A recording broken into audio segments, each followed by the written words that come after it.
We don't talk about, oh gosh, this student was burnt out, this person was burnt out, until it's too late. Every hour, every minute, every second, we need DJ Best.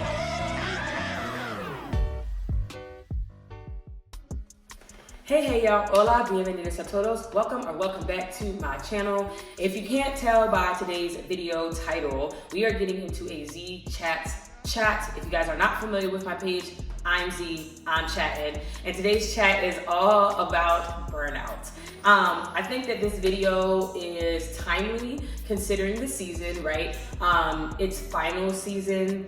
A lot of people are graduating. I know that me personally, I will be done with my preclinical years next week. And then I'll be gearing up to go into dedicated study and preparing for my step 1 exam, which I take on February 16th. We can't have anyone freak out there, okay? We've got to keep our composure. And in general, I think that this period, this like last month of the semester, is always chock full of grinding and exhaustion. And I don't think that people talk about these types of things enough, specifically things like burnout, feelings of rejection, like I uploaded in my, was that 2 uploads ago now? I'll post it somewhere on the screen if you're not familiar with that video. And sidebar, I really appreciate all of the comments, all of the DMs and emails that I received thanking me for my transparency and authenticity, because again, I just feel like these conversations are not had enough. I can talk all day about like how to study. I can talk all day about like what I did in medical school last week and show you all of the cool things and highlights and whatnot, but I think having these kinds of one-on-one, person to person or person to people type of conversations, and really just like sitting down and slowing down and being like, yeah, like this sucks and this is what happens, matters a lot, because I don't think that you get these conversations that often in real life, you know, unless you have a mentor, which I do plan on making an upload about that, how to find a mentor, unless you have like a really close-knit group of friends or colleagues who share the same type of like ideals and perspective as you. These talks just aren't had otherwise. And so I really hope that when I upload things like this, it is helping someone, it is making people reflect and be like, let me slow down and really like process this and reflect. I hope it's helpful, but I'm not gonna keep rambling. I'm just gonna go ahead and get right into the subject of the video. And first, I'm gonna start out by defining burnout. Now, disclaimer, I am nobody's psychiatrist.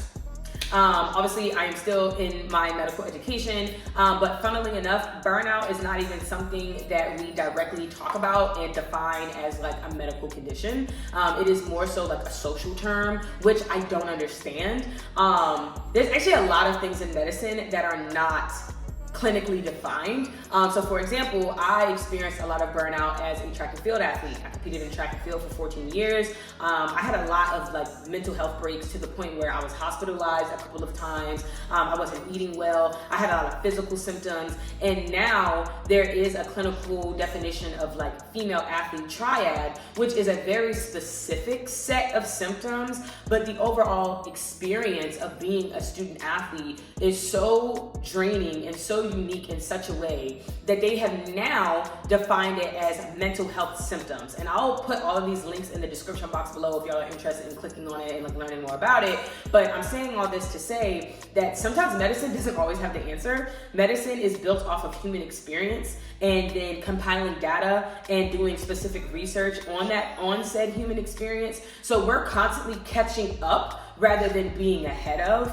And so I think that burnout is just one of those things where it is socially defined and socially talked about, but it's not actually like clinically significant, for lack of a better word, simply because again, it's not scientifically defined as of yet or specifically defined. So I may not have my degree in psychiatry, you know, I may not be out here in my residency program, but I still think I am more than qualified to talk about burnout as somebody who has went through it and speaking from it as a, you know, human experience that I have been through.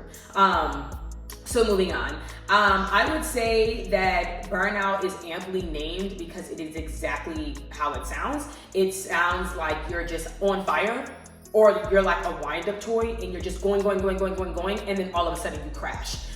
It's not gradual because there's a lot of unconscious behavior that goes into it.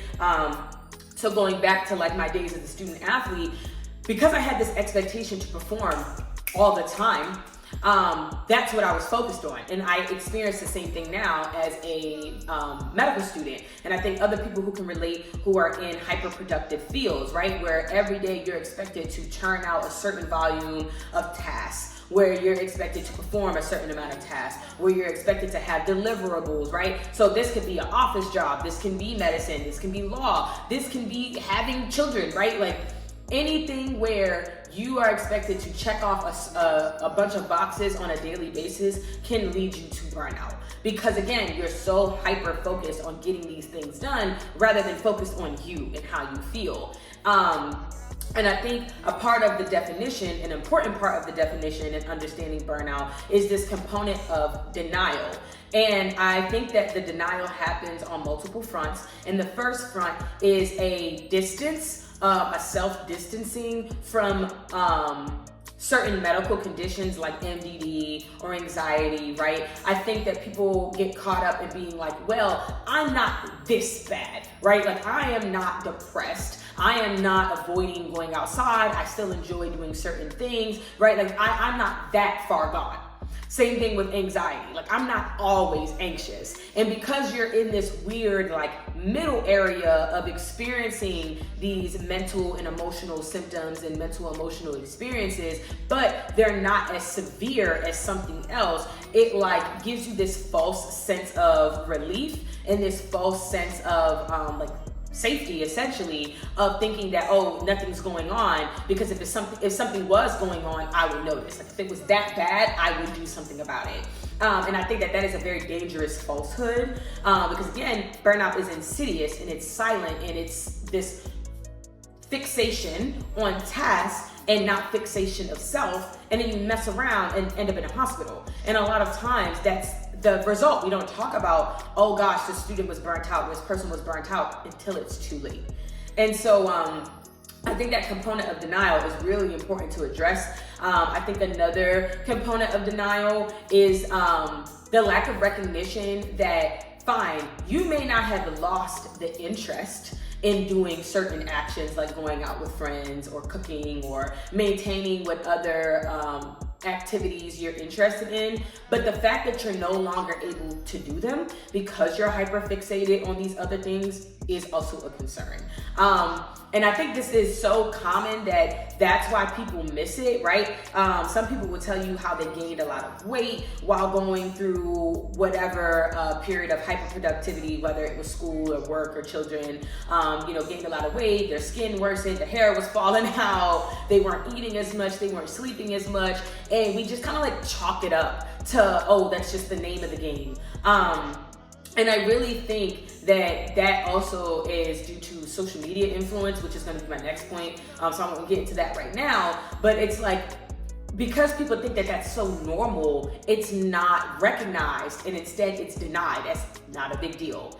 And so this next point of hyperproductivity as a sickness is also really important, because I think that we live and exist in an age where you are praised for burning yourself out. It is seen as admirable, and oftentimes the hidden expectation that you just work and burn yourself down. And I hate that. That is especially why I wanted to have my own platform, because I wanted to make a stand against a lot of the common misbeliefs, in my opinion. For instance, you'll see mad videos on YouTube about like how to get an A, and oh, I transcribed every single lecture from start to finish, and that's how I remembered all this information. And it's like, you're telling these people to do these very exhaustive tasks and not telling them how to maintain their mental and emotional health whilst doing these things. You're not telling them that you got that A at the risk of you not eating for 3 days. You didn't tell them that you got this A at the cost of passing out a couple of times. You were not telling them the actual dangers of this route. You're making it seem like, oh, it's just something you do and something you just hop into. No. And that's why I kind of laugh a little bit too when medical pages or even schools and institutions will be like, oh, we prioritize student health. And it's like, do you actually? Do you actually? Because if this student were to miss a couple of days of work, you would be calling them to the office. Like, you would be like, oh, you're not performing. You would be making them feel bad for falling behind. So are you actually in support of our health? Same thing at work. If you are missing days, like I remember I had talked to one of my former colleagues when I was working during my gap years, and they were talking about how they Ubered all the way to work, and they were like 2 hours away. And I was like, yeah, it's never that serious. I'm sorry, it's never that serious. It's a job, you know? No, and even medicine, even though people be like, oh, you got people's lives in your hands. Do you know how many physicians work in a hospital? Like, be so for real. Do you know how many things and measures and nurses and other medical staff who are available to really keep the boat afloat? And I just hate how people make it seem like, oh, one day off is like gonna blow up the world. Like, be so for real. And so hyperproductivity, in my opinion, is a sickness. And then the point of social media, right? You get online and you see stuff like Motivation Daily pages, and they're like, grind all day, wake up at 2 a.m, and work hard until 5 p.m. And then you go to the gym, and then you eat a morsel of dinner, and then you start it all again at 2 a.m. the next day. Yeah, and it's like, no, why are you promoting this? Why are you promoting that? And I don't know, it's just like the idea of rest has been so grossly shamed and stigmatized. The idea of people taking time off, the idea of people like just not wanting to burn themselves out has been grossly attacked.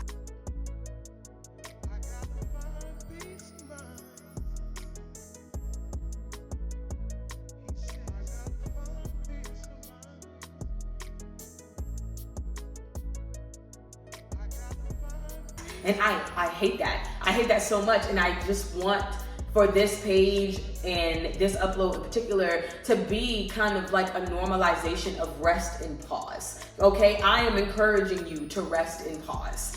And so I think something that prevents people from doing that as well is this next point of like falling behind, right? Like, you take on so much and then you end up not being able to get it all done.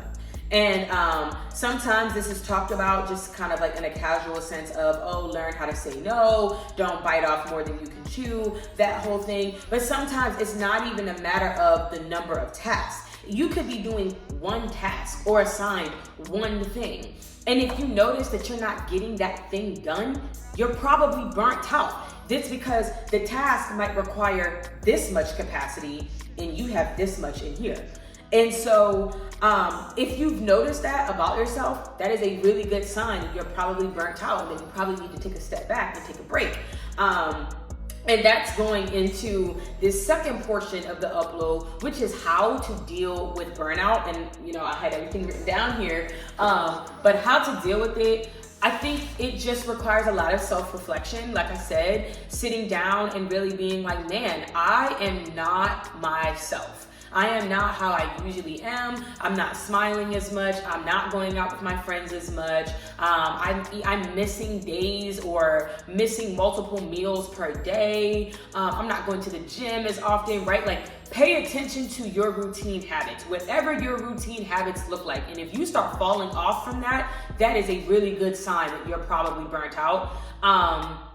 I also think like fatigue, general fatigue, if you're sleeping a lot, wanting to sleep a lot, that's probably a good sign as well. And then, like I said, just in general, finding yourself trying to like be, be convinced that it's okay for you to just keep going and going and going and going, and that that's normal, and that this is what everybody does, and you know, oh, this is just the nature of med school, this is just the nature of my job, like this is just what we do. If you start finding yourself like trying to really buy into this belief system of hyperproductivity, that's probably a good sign that you're burnt out, because you're trying to turn up your body's natural defense mechanisms. The body naturally has amazing skills of self-preservation. it is trying to shut you down and you are actively working against it. Like you are consciously fighting against your natural instinct to go into hibernation. And you know, sometimes I get that it is necessary to push through. I'm not sitting here being unrealistic and thinking that we can always be resting, that we can always be sleeping, we can take things at the pace that we want to take them. Because at the end of the day, we live in society at large, even myself, right? Like as an ed student, I am at the mercy of certain requirements to pass my blocks, to pass, you know, my board exams. There's a certain amount of pushing that I'm gonna have to do in order to keep moving forward. However, my argument is that there are more times for rest than I think one might realize. There are times where you have opted to keep going when you didn't have to. There are times where you could have afforded a break and you told yourself not to. And those are the moments that I'm challenging. Those are the moments that I'm saying to sit and consider and to really take a step back and be like, maybe I should be, you know, taking a bubble bath right now instead of going on my 1,000th, can't even say the word, my 100th, no, 100 is kind of low, but whatever number Anki card for the day, maybe I could afford to just sit down and like, you know, watch Jujutsu Kaisen or something like that. That's also another reason why, y'all, in my getting ready for dedicated upload that I'm gonna have, I'm gonna tell y'all in more details why I do not have schedules down to the hour. I know that that works for some people. Some people are like, yeah, I'm gonna wake up at 6 a.m. and then by 7 a.m. I'm eating breakfast. I can't do that because not only will that cause me anxiety, because that is a component of my mental health condition, which I still plan to share with you all, but I just don't find that healthy. I don't find that healthy to be so micromanaged of the self. I just know, like, I think that there are times where you just naturally have to listen to your body. If you're drifting off and dozing off while you are studying, it's probably because you need to sleep, okay? It's not that is not the time to just keep going. I'm sorry. And so ultimately, y'all, this video wasn't meant to be super comprehensive. It was meant to just kind of be like a reminder video, a hey type of video. And again, I hope that this at least gives you all something to consider, at least every now and then. Maybe not something you think about on the daily, but maybe like once a week.